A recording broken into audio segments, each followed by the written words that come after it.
या हिंदुस्थानामध्ये हिंदू धर्माच्या रक्षणासाठी, हिंदू मंदिरांच्या जीर्णोद्धारासाठी आणि छत्रपती शिवाजी महाराजांची हिंदवी स्वराज्याची भगवी पताका छत्रपती शिवाजी महाराजांच्या पश्चात काही मोजक्या घराण्यांनी खांद्यावरती घेतली। त्यामध्ये अग्रेसर असणारं घराणं हे होळकर घराणं आणि त्यांच्या या वारसा चालवणाऱ्या पुण्यश्लोक अहिल्यादेवी होळकर यांच्या जयंतीचं हे 300वे वर्ष आहे। 31 मेला पुण्यश्लोक अहिल्यादेवींची जयंती आहे।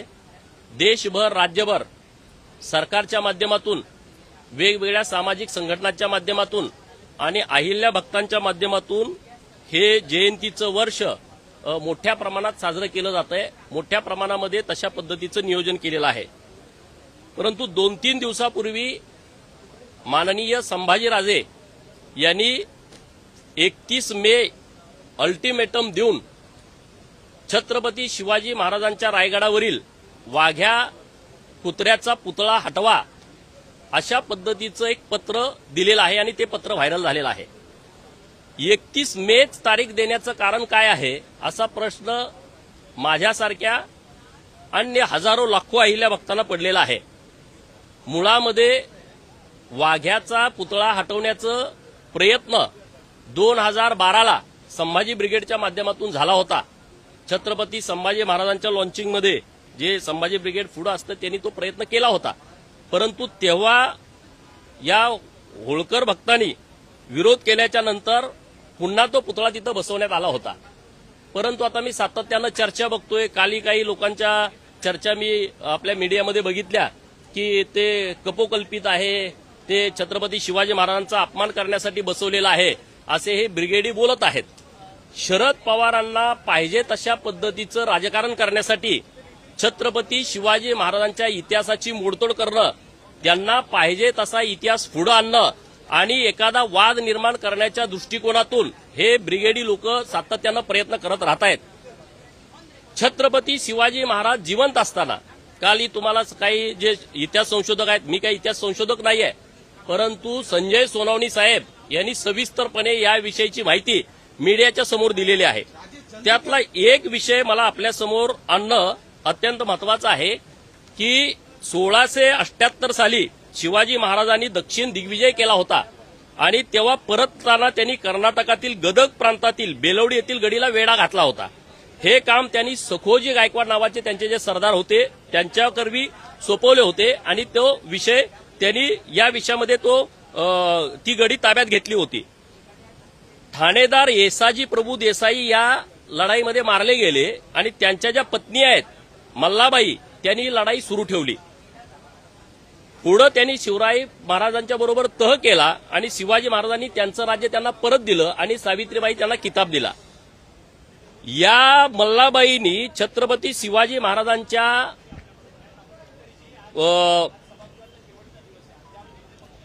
त्यांच्या सन्मानार्थ काही पाषाण शिल्प त्या भागामध्ये तयार केली होती, अनेक ठिकाणी केलेली आहेत मंदिराच्या बाहेर। तर त्यातलं एक आहे शिल्प धारवाडच्या उत्तरेत असलेल्या यादवाड नावाच्या खेड्यात मारुतीच्या दक्षिणाभिमुख देवळाच्या पश्चिमेस असून त्याची उंची 3 फूट, रुंदी 2.5 फूट आहे। शिल्पाचे 2 भाग आहेत। खालच्या भागामध्ये छत्रपती शिवराय मांडीवर बसलेले आहेत आणि शिल्पाच्या वरच्या भागात घोड्यावर स्वार झालेले छत्रपती शिवाजी महाराजांची प्रतिमा आहे आणि या शिल्पासोबत शिवरायांच्या सोबत चाललेला एक पुतळा दाखवलेला आहे। म्हणजे छत्रपती शिवाजी महाराज जिवंत असताना हे शिल्प तयार केलेलं आहे। म्हणजे छत्रपती शिवाजी महाराजांच्या इतिहासाबरोबर या कुत्र्याचा संबंध आहे हे तेव्हाही निदर्शनास येतंय। दुसरा विषय, सातारा जिल्ह्यात माऊली संगम नावाचं गाव आहे आणि तिथं छत्रपती शिवरायांचे नातू शाहू महाराज त्यांच्या तिथं एक वाघ्यासारखी दिसणारी खांड्या नावाच्या कुत्र्याची समाधी आहे। म्हणजे तुम्ही जी प्रकरणं वाद काढण्याच्यासाठी दृष्टिकोनातून पुढे आणताय, आता मग होळकरांचा काय संबंध? अरे बाबांनो, होळकरांचा 2 बाबतीमध्ये संबंध आलाय। छत्रपती शिवाजी महाराजांचं जे शिवचरित्र आहे ते डॉक्टर बाबासाहेब आंबेडकर साहेब यांचे गुरुजी कृष्णाजी केळुसकर गुरुजी यांनी ते शिवचरित्राच्या प्रती अनेक भाषेत भाषांतर केलं आणि जगामध्ये त्यांना अनेक देशामध्ये त्या शिवचरित्राच्या प्रती पाठवायच्या होत्या। त्यांनी कर्ज काढलं, सोनं नाणं गहाण ठेवलं आणि मग ते शिवचरित्राच्या प्रती त्यांचं कर्ज फिटत नव्हतं, त्या प्रती खपत नव्हत्या। तेव्हा केळुसकर गुरुजी आणि डॉक्टर बाबासाहेब आंबेडकर साहेब हे दोघं डोक्यावरती पुस्तक घेऊन त्या काळात फिरून विकायचे. तेवढा रिस्पॉन्स मिळत नव्हता. या महाराष्ट्रातल्या सगळ्या राजा महाराजांना तत्कालीन ते भेटले आणि शिवचरित्राच्या प्रती ह्या बाहेरच्या देशामध्ये इतर भाषामध्ये अनुवादित करून त्या पाठवायच्या आहेत. तुम्ही आम्हाला मदत द्या. मदत कुणी दिली नाही. हे शेवटी गेले इंदोरला. इंदोरच्या होळकरांनी तेव्हा जे गादीवरती होते त्यांनी या सगळ्या प्रती विकत घेतल्या. त्याचे सगळे पैसे दिले आणि त्यांच्याबरोबर त्यांचा शिपाई पाठवून त्यांना इकडे पाठवलं. नंबर 1. नंबर 2, वाघ्या पुतळ्याच्या बाबतीमधला जो इतिहास आहे की छत्रपती शिवाजी महाराजांच्या समाधीचा जीर्णोद्धार करण्याची आवश्यकता होती आणि तेव्हा एक जीर्णोद्धार समिती गठीत झाली आणि जीर्णोद्धार समिती इथल्या सगळ्या राजा महाराजांना भेटत होती ना की छत्रपती शिवाजी महाराजांच्या समाधीचा जीर्णोद्धार करायचा आहे. मग का नाही तुम्ही केला? का नाही तुम्ही त्यांना रिस्पॉन्स दिला? त्यांना इंदोरला जाण्याची काय वेळ आली? इंदोरला तेव्हा तिसरे तुकोजी होळकर गादीवरती होते आणि जेव्हा ही समिती इंदोरला गेली तेव्हा त्यांचा कुत्र्याचं निधन झालं होतं आणि आम्ही खंडोबाचे भक्त आहोत. खंडोबाचं वाहन कुत्रा आहे. श्री गुरुदेव दत्ताचं वाहन कुत्रा आहे आणि आम्ही कुत्र्याला देवापेक्षा कमी मानत नाही. होळकरांनी सुतक पाळलं होतं. त्यांनी निरोप दिला की वाघ्या आमच्या लाडक्या कुत्र्याचं निधन झालंय. आम्ही सुतकात आहोत. आम्ही सुतकानंतर तुम्हाला भेटतो. समिती इतक्या लांबून गेली होती. त्यांना कोणी मदत करत नव्हतं. ती लोक तिथं थांबली. सुतक झाल्यानंतर ती भेटली राजांना. राजांनी त्यांना दिलगिरी व्यक्त केली पण आमचा कुत्रा वारल्यामुळं आम्ही सगळे सुतकात होतो. बोला काय विषय आहे? मग त्यांनी सांगितलं आम्ही छत्रपती शिवाजी महाराजांच्या समाधीचं जीर्णोद्धार करणारी समिती आहोत आणि आम्हाला तुमच्याकडून मदत हवी आहे. आणि ते सांगताना त्यांनी छत्रपती शिवाजी महाराजांचा एक लाडका वाघ्या कुत्रा होता आणि छत्रपती शिवाजी महाराजांचं निधन झाल्यानंतर त्यांनी स्वतःला अग्नीत झोकून दिलं. ही कहाणी पण त्यांना सांगितली.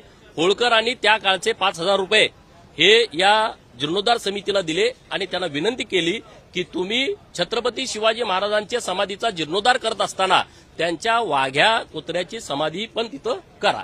हा भावनिक संबंध या सगळ्या विषयामध्ये आहे आणि त्यामुळं सातत्यानं उकरून वाद काढणं हे अजिबात बरोबर नाही आहे. सरकारला माझी विनंती आहे, सरकारनं या विषयामध्ये हस्तक्षेप करायला पाहिजे. यामध्ये एखादी समिती गठीत करा. हे वाघ्या कुत्र्याच्या इतिहासाच्या बाबतीमध्ये संशोधन करा. कोणीतरी ब्रिगेडे म्हणतात आणि त्यांना पाहिजे तसा इतिहास तोडमोड करून निर्माण करण्याच्या दृष्टिकोनातून दबाव आणण्याचा प्रयत्न करतायत तर ते अजिबात खपून घेतलं जाणार नाही. काल एका चर्चेमध्ये तो एक ब्रिगेडी आहे संभाजी ब्रिगेडचा, तो म्हणतो की लक्ष्मण हाकेला तुम्ही होळकरांचा अपमान करता. होळकर इंग्रजांना भ्यालायचं. अरे हरामी माणसा, होळकरांचं रक्त भिणारं नाही आहे. या देशामध्ये इंग्रजांना 25 वेळा हरवणारा यशवंतराव होळकर होता. तू भडव्या काही बोलतो मीडियामध्ये होळकरांच्या बाबतीमध्ये. हे असलं खपून घेणार नाही आणि होळकराची अवलाद ही समोरासमोर लढाई करणारी आहे. होळकरांनी अखंड देशामध्ये ते काम केलेलं आहे, देशासाठी काम केलं आहे. जे राष्ट्रपती भवन आहे ते होळकरांच्या जमिनीमध्ये आहे. रायसोनी नावाचं जे गाव आहे होळकरांचं ते देशासाठी दान देणार हे कुटुंब आहे. जेव्हा रेल्वे या देशामध्ये पहिल्यांदा आली त्या रेल्वेला सगळं पथ पुरवठा करणारं हे होळकर घराणं आहे. पहिल्यांदा रेल्वे हत्तीनं ओढली जायची, ते हत्ती होळकरांनी दिलेले आहेत. एक ना अनेक विषय आहेत. या देशामधल्या सगळ्या मंदिरांचा जीर्णोद्धार त्यांनी केलेला आहे. मग कोणीतरी येता आणि तुम्ही राजकारणासाठी बोलता हे अजिबात खपवून घेतला जाणार नाही. आणि तुम्ही म्हणत असाल आम्ही दादागिरी करू, आम्हाला पाहिजे तसं करू, आम्ही म्हणतोय तेच महाराष्ट्रामध्ये घडल. ह्या महाराष्ट्रात तसा सोपा राहिलेला नाही. पवारांना पाहिजे तसं इतिहासाची मोडतोड करणाऱ्या अवलादींना मला सांगायचं आहे तुम्ही असल्या भानगडीत पडू नका. छत्रपती शिवाजी महाराजांचा सातत्यानं अपमान ही लोक करतायत. छत्रपती शिवाजी महाराजांची उंची सातत्यानं कमी करण्याचा प्रयत्न ही लोक करतायत. छत्रपती शिवाजी महाराजांना एका समाजामध्ये अडकवण्याचं महापाप ही लोक सातत्यानं करतायत. आणि त्यामुळं महाराज जर असते तर ह्यांच्या कंबाड्यात लाता घालून त्यांना गडकोट करून टाकला असता, त्यांचा कडेलोट करून टाकला असता. अरे हे सगळं नीट प्लॅनिंग समजून सांगा. संभाजीराजेंना पण या सगळ्या इतिहासात जाण्याची आवश्यकता आहे. राजश्री शाहू महाराजांची चुलत बहीण ही होळकर घराण्यामध्ये दिली होती. हे नातं तुम्ही विसरताय का? अहिल्यादेवीच्या 31 मेच्या जयंतीचंच तुम्ही कारण काय ह्याचं षडयंत्र मला सांगा ना. तुम्ही अगोदरचं द्या नंतरचं द्या. 31 मेच तारीख ही अशी दिलेली नाही. हे ब्रिगेडियनच्या डोक्यातला हा किडा आहे. जो किडा जातीयवादाचा वळवळतोय ना त्या लोकांनी हे सगळं प्रकरण केलेलं आहे. त्यामुळं हे अजिबात खपून घेतलं जाणार नाही. होळकर आणि छत्रपती शिवाजी महाराजांच्या प्रती जे काम केलेलं आहे, जे इतिहासामध्ये काम आहे, भगवी पताका अटके पार झेंडा फडकवणारे मराठे तो मल्हारराव होळकर होता. त्यामुळं छत्रपती शिवाजी महाराजांच्या बाबतीमध्ये तुम्ही आम्हाला काय शिकवण्याची आवश्यकता नाही. 18 पगड जातीचं 12 बलुतेदारांचं नेतृत्व छत्रपती शिवाजी महाराजांनी केलं आणि त्यांच्या सरदारांमध्ये हे सगळे महापुरुष होते. अरे वीर शिवा काशीदा सारखा नाभिक समाजाचा एक तरुण सरदार पुढे मृत्यू दिसतोय तरी म्हणतोय मी पालखीत बसतो आणि बोलताना म्हणतोय छत्रपती शिवाजी महाराज म्हणून मी जन्माला आलो नाही पण छत्रपती शिवाजी महाराज म्हणून मला मरण येतंय. याच्यापेक्षा मला माझ्या आयुष्यामध्ये दुसरा कुठला आनंदाचा क्षण नाही. त्याच्यावरती तुम्ही बोलत नाही. होता जेव्हा म्हणून वाचला शिवा, जीवा महालेंचं स्मारक व्हावं यावरती हे ब्रिगेड बोलत नाहीत. त्यांना औरंगजेबाची कबर चालतीये पण वाघ्या कुत्र्याचा पुतळा नको. काय राजकारण आहे? कसलं राजकारण आहे? औरंगजेबाच्या कबरीबाबत त्यांनी स्टेटमेंट दिलाय की त्याचा वाद करू नका, ती कबर पाहिजे. म्हणजे तुमचं किती घाणेरडं काम या महाराष्ट्रामध्ये सुरू आहे आणि त्याला जशाच तसं उत्तर देण्याचं काम आम्ही सगळी लोक करू. वाघ्या कुत्र्याची कुठलाही ऐतिहासिक पुरावा नाही आहे. वाघ्या कुत्र्यासंदर्भात हे बघा, वाघ्या कुत्र्याच्या बाबतीमध्ये तुम्ही संजय सोनवणे साहेबांना भेटा. मी त्यांची काल मुलाखत ऐकली. त्यांनी पार विदेशी जे इतिहास संशोधक आहेत त्यांनी सुद्धा 1832ला त्या वाघ्या समाधीची नोंद आहे असं लिहिलंय. वन साइड तुम्ही ऐकू नका कुणी. संजय सोनवणीच्या अध्यक्षतेखाली एक समिती गठीत करा. जो माणूस या सगळ्या विषयाचा अभ्यासक आहे आणि तो निरपेक्षपणे काम करणारा माणूस आहे. ते स्वतः या उपोषणाला बसले होते मागं. एखादा इतिहास संशोधक जेव्हा तुमच्या पुढे 5 पुरावे त्यांनी दिलेत, काल तुम्ही ऐकून घ्या. माझ्या काय ते सगळी नावं लक्षात नाहीत पण 5 इतिहास पुरावे त्यांनी दिलेले आहेत. आणि हे तर मी तुम्हाला सांगितलं ना, छत्रपती शिवाजी महाराज जिवंत असताना जी शिल्प बनवली त्यामध्ये कुत्रा दाखवलाय. म्हणजे त्यांचा संबंध आहे. इकडं शाहू महाराजांनी त्यांच्या तिथं समाधी बसवलेल्या माऊली संगमला सातारा जिल्ह्यामध्ये खांड्या कुत्र्याची. तर त्यामुळं याच्यावरती वाद का परत तयार केलाय? 2012ला तयार झालतो, आता 2025ला वाद निर्माण करण्याची गरज काय? याचं उत्तर द्या ना. सध्या वाघ्या कुत्र्याची जो पुतळा आहे त्या ठिकाणी पुतळाबाई सरकार कशाचा? पुतळाबाई सरकारांची समाधी होती आणि त्या समाधीच्या वरती हा वाघ्या कुत्र्याचा जो पुतळा आहे तो बसवण्यात आलेला आहे. त्यामुळे तो वाद आहे. अरे बाबानो, याच्या अगोदर काही इतिहास तज्ञ होते का नव्हते? शिवभक्त होते का नव्हते? हे ब्रिगेड आल्याच्या नंतरच असले विषय का पुढे येत आहेत? हा पुतळा काय आता बसवलाय का वाघ्याचा? इथं काय मराठात लोक होती का नव्हती? छत्रपती शिवाजी महाराजांच्या वरती जीवापाड प्रेम करणारं हे महाराष्ट्र राज्य आहे. हे हिंदुस्थान आहे. छत्रपती शिवाजी महाराजांच्या वरती जीवापाड प्रेम करतं. आताच तुम्हाला उंची खाली आणि वर झाली हे कसं काय कळालं? हे सगळा राजकारणाचा भाग आहे. जसं पाहिजे तसं सोयीनं जात बघून तशा पद्धतीनं पुढे करायचा. आता धनगर आणि मराठाचा वाद मोठ्या प्रमाणात लागला पाहिजे आणि मग त्याचा राजकीय फायदा काहीतरी उचलायचा अशा दृष्टिकोनातून ह्या संघटना प्रयत्न करतायत. तर आता या संघटनांना लोकांनी पूर्णपणे ओळखलेलं आहे.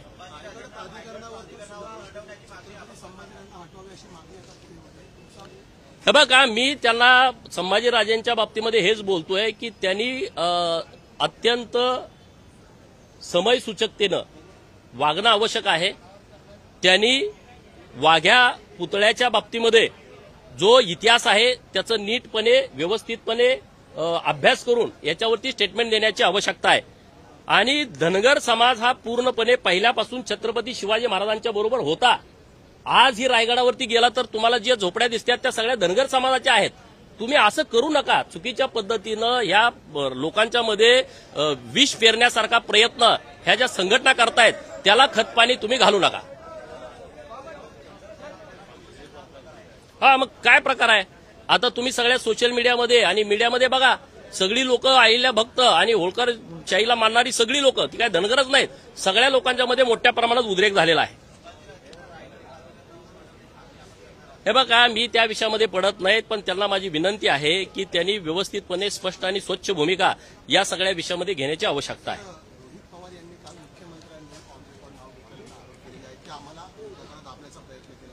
राज्याचे मुख्यमंत्री माननीय देवाभाऊंचं मी विशेष अभिनंदन करेन, कौतुक करेन. पहिल्यांदा पवारांच्या बाबतीमध्ये रेकॉर्डवरती पवारांचा तो गुणच आहे जातीयवाद, भ्रष्टाचार आणि गुंडगिरी, पण तो रेकॉर्डवरती कधी आला नव्हता. आणि काल पहिल्यांदा जे सातारचं प्रकरण आहे, एक सामान्य कुटुंबातला रेशन दुकानदाराचा पोरगा मान खटाव मधला प्रस्थापित व्यवस्थेच्या विरोधामध्ये लढून 4 वेळा त्या मतदारसंघाचा आमदार होतो. पवारांचा तो बालेकिल्ला होता सातारा जिल्हा, तो बालेकिल्ला उद्ध्वस्त करतो.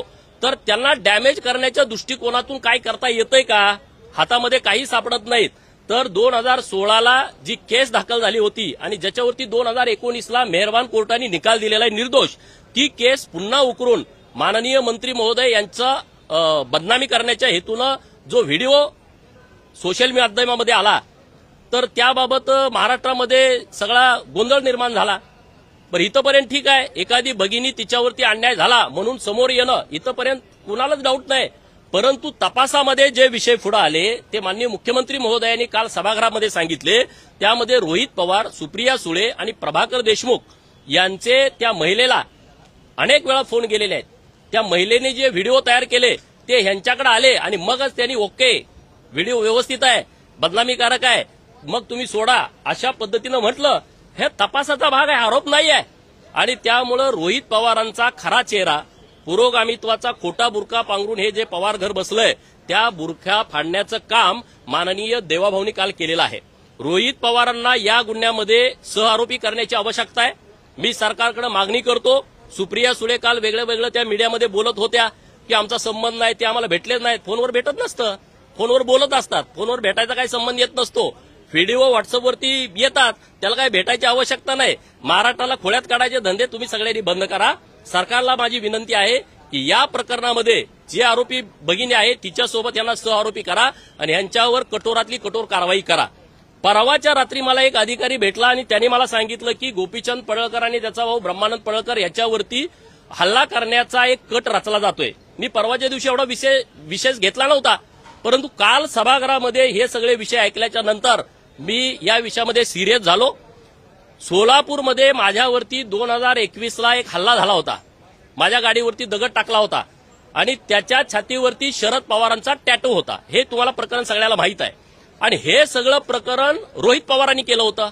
रोहित पवारांनी या सगळ्या प्रकरणात बैठका केल्या होत्या, परंतु महाविकास आघाडीचं सरकार असल्या कारणानं त्यांनी त्या प्रकरणाची नीट चौकशी केली नाही. आता माझ्यावरती अटॅक करण्याचा प्रयत्न करतोय. आटपाडीमध्ये काही लोक त्यांना पुढं करून, माझ्या समाजाची लोक पुढं करून अशी मला माहिती मिळते. आणि मग मला शंका येते या विषयामध्ये, कारण तिथं कुणाच्यामध्ये धमक नाही, माझ्यावरती अटॅक होईल.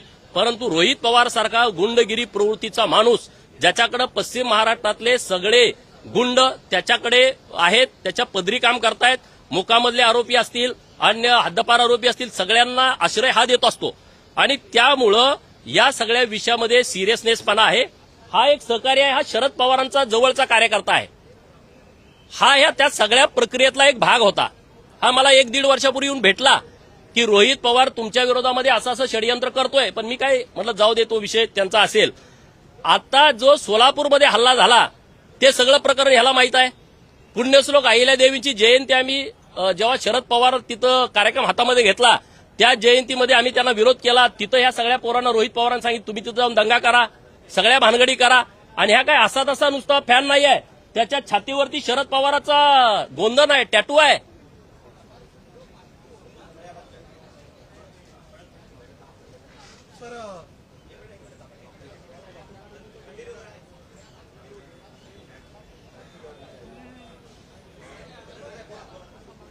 म्हणजे हे घाणेरडं काम किती सुरू आहे. हे मला वर्षभरापूर्वी भेटले होते. पिंपरी चिंचवडला मी कार्यक्रमाला गेलतो, यांची माझ्या अगोदर ओळख पण नव्हती. परंतु हे माझ्याकडे आले की तुम्हाला धोका आहे, तुमच्या विरोधामध्ये रोहित पवार मोठं षडयंत्र रचतोय, सुप्रिया सुळे षडयंत्र रचतायत. माणूस फोडणारा त्याच्याही छातीवरती टॅटू आहे. आणि ह्यांचं प्लान धनगराची माणसं पुढे करा, म्हणजे गोपीचंद पडळकरला धनगराचा विरोध आहे. हा जो आता जो विषय वाग्यात चालला हेच प्रकरण, अशी षडयंत्र ही लोक रचतायत. आणि म्हणून राज्याचे मुख्यमंत्री माननीय देवाभाऊंच्याकडे माझी विनंती आहे की या महादेव देवकातेंच्या बरोबर यांचं स्टेटमेंट घेऊन रोहित पवाराला माझ्या गाडीवरती जो हल्ला झाला 2021ला त्या हल्ल्याचा, त्या घटनेचा फेर तपास करून रोहित पवाराला त्या घटनेमध्ये आरोपी केला पाहिजे. आज जे माझ्यावरती अटॅक करण्याचा जे मला अधिकाऱ्यांनी सांगितलं ती गोष्ट 100% खरी असणार. अशी जवळची मुलं ज्यांना तुम्ही पुढं करताय, ज्यांना तुम्ही गोपीचंदवरती अटॅक करा, त्याच्यावरती व्हिडिओ करा, त्याच्यावरती पोस्ट टाका. माझ्यावरती जेवढ्या पोस्ट टाकलेत तेवढ्या सगळ्या पोस्ट रोहित पवारांनी करायला सांगितलेत. हे अशा पद्धतीने व्हिडिओ करा, अशा पद्धतीने आरोप करा आणि जयंतीच्या कार्यक्रमात जाऊन दंगे करा. जिथं कुठं धनगर समाजाचा कार्यक्रम आहे तिथं जाऊन तुम्ही दंगे करा. ही तुमची वृत्ती. देवाभाऊनी हे काल खरं प्रकरण समोर आणलं, रेकॉर्डवरती आणलं, तोंड बंद झालं. म्हणजे बोलायचं, यार काय बोलतोय, तुला तोंड आहे बोलायला? जो आजोबाचा विषय आहे तोच हा पुढे चालवतोय. आणि या विषयामध्ये आम्ही शांत बसणार नाही. या विषयाला सातत्यानं आम्ही विरोध करू. म्हणून सरकारकडे 2 मागण्या आहेत. सातारच्या प्रकरणामध्ये या दोघांना सहआरोपी करा, तिघांना सहआरोपी करा, त्यांच्यावरती गुन्हा दाखल करा. आणि सोलापूरमध्ये माझ्या गाडीवरती जो हल्ला झाला त्या हल्ल्याचा नीटपणे तपास करा, याचं स्टेटमेंट घ्या आणि रोहित पवाराला त्या गुन्ह्यामध्ये सहआरोपी करा. कारण महाविकास आघाडीचं सरकार होतं, त्यांनी त्यांना पाहिजे तसा तपास त्या प्रकरणाचा केलेला आहे.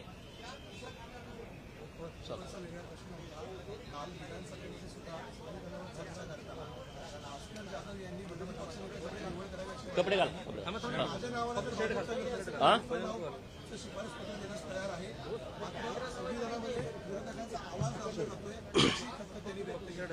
बघा, संविधानावरती चर्चा सभागृहामध्ये सुरू आहे. माझाही काल बोलण्याचा नंबर असल्यामुळे मी पूर्ण वेळ सभागृहात बसून होतो. अधूनमधून बाहेर येत होतो, पण पूर्ण वेळ सभागृहात बसून होतो. संविधानामध्ये भूमिका मांडत असताना काँग्रेसची लोक किंवा महाविकास आघाडीची लोक त्यांना पाहिजे तसं सिलेक्टिव्ह बोलत होते. त्यांना जेवढं पाहिजे तेवढंच बोलायचं. अरे, लोकांनीच तुम्हाला जनमत दिलं नाही विरोधी पक्ष नेता व्हायचं, आता त्याला भाजपनं काय करायचं? लोकांनीच तुमची लायकी दाखवून दिलेली आहे की तुम्ही विरोधी पक्षाच्या नेतेपदावर सुद्धा बसण्याच्या लायकीचे नाहीये. लोकसभेत सुद्धा एकदा असं घडलं होतं. लोकांनी इतकं बहुमत दिलं होतं, म्हणे तुम्ही 400ची घोषणा केली आणि तुम्ही 400 आला नाही. हा संविधानाचा विजय आहे. ही खरी गोष्ट आहे की 400ची घोषणा मोदी साहेबांनी केली होती. आमची लोक 400 निवडून आली नाहीत, पण लोक यामध्ये खुश आहेत की 420 लोक सत्तेत आली नाहीत. 400 नाहीत आली तर आमची अडचण नाही, पण हे जे काँग्रेसवाले 420 करणारी लोक आहेत, ती लोक सत्तेत आली नाहीत, हे लोकांचं मत आहे. त्यामुळे भास्कर जाधव हे संविधानाच्या चर्चेवरती स्वतःचं जी मळमळ आहे ते व्यक्त करत होते. तो काय माझा अधिकार नाही, तो अध्यक्ष महोदयांचा अधिकार आहे. ते नियम बघून त्यांच्या पद्धतीनं ते निश्चितपणे निर्णय या विषयावरती घेतील.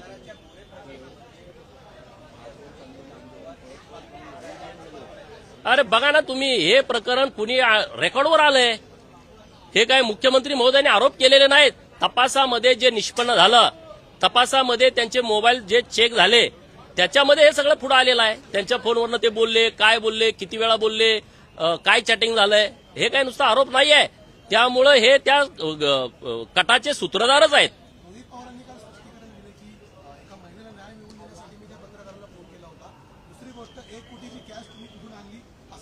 अरे, एका महिलेला न्याय देत आहे मी. ते प्रकरण यशवंतराव चव्हाण प्रतिष्ठानमध्ये एका मुलीवरती या जयंत पाटलाचा सल्लागार त्यांनी रेप केलाय लग्न करतो म्हणून. त्याच्यावर काय हे बोलत नाहीत? ती मुलगी वनवन फिरते, त्याच्यावरती एफआयआर झाला, कुठं दाबला, त्याला जामीन कसं काय झाला? यशवंतराव चव्हाणांचा वारसा तुम्ही सांगता हे राष्ट्रवादीवाले, आणि त्या यशवंतराव चव्हाण प्रतिष्ठानमध्ये एका मुलीवरती अन्याय अत्याचार झालाय. त्यांचं तुम्ही एक प्रकरण बघा. एक जयंत पाटलांचं भाषण चालू आहे, त्या मुलीनं खाली कमेंट केल्या, वाचा तुम्ही. हे अशी लोक नाही आहेत. महिलांची बाजू घेणारे अमुक तमुक हा यांचा सगळा दिखावा आहे. महिलांची बाजू घेण्याबद्दल काहीच दुमत नाही, परंतु तुम्ही त्यांना शिकवणं, तशा पद्धतीनं कट करायला लावणं हे गैर आहे, हे चुकीचं आहे. रोहित पवार असं देखील म्हणतात की पुढच्या काही महिन्यामध्ये एका मंत्र्याचा विकेट जाणार आहे म्हणून.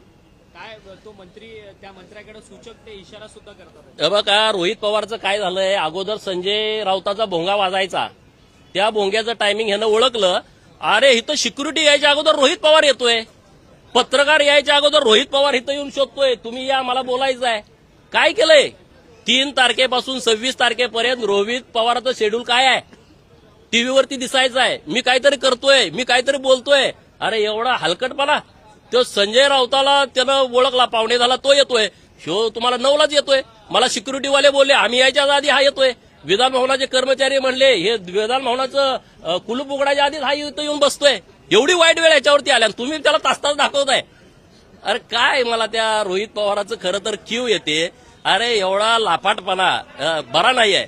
मीडियात दिसणार, त्याला दाखवा तुम्ही, काय अडचण नाही, परंतु तुमचा वेळ घालवणं हे मला बरं वाटत नाही. परंतु सर, तुम्ही सातत्यानं त्या सांगली बँकेच्या भ्रष्टाचाराच्या संदर्भात तुम्ही बोलतात, प्रशासक नेमा सांगली बँकेवरती, तर त्याची काही कारवाई झाली का? कारण की तुम्ही लक्षवेधी सांगली जिल्हा मध्यवर्ती बँकेतल्या घोटाळ्यावरती आम्ही सभागृहात लक्षवेधी आणली होती, आणि मंत्री महोदयांनी जे कारखाने विक्री काढायचे होते त्याच्यावरती स्थगिती दिलेली आहे, आणि 88ची चौकशी जी बंद होती ती चौकशी करण्याच्या सूचना परत दिलेल्या आहेत. त्याच्यावरची जो स्टे होता तो उठवलेला आहे. आता 88ची चौकशी झाल्याच्या नंतर सांगली जिल्हा बँकेमध्ये 83च्या चौकशीमध्ये बरेच मुद्दे असे समोर आलेले आहेत की ज्यामध्ये अनियमितता झाली आहे, भ्रष्टाचार झालाय, अनागोंदी झालेली आहे, आणि त्यामुळे 88ची चौकशी झाल्यानंतर आपसुकच सांगली जिल्हा मध्यवर्ती बँकेवरती प्रशासक येईल. सरकारनं व्यवस्थितपणे त्या विषयामध्ये आम्हाला रिस्पॉन्स दिलेला आहे.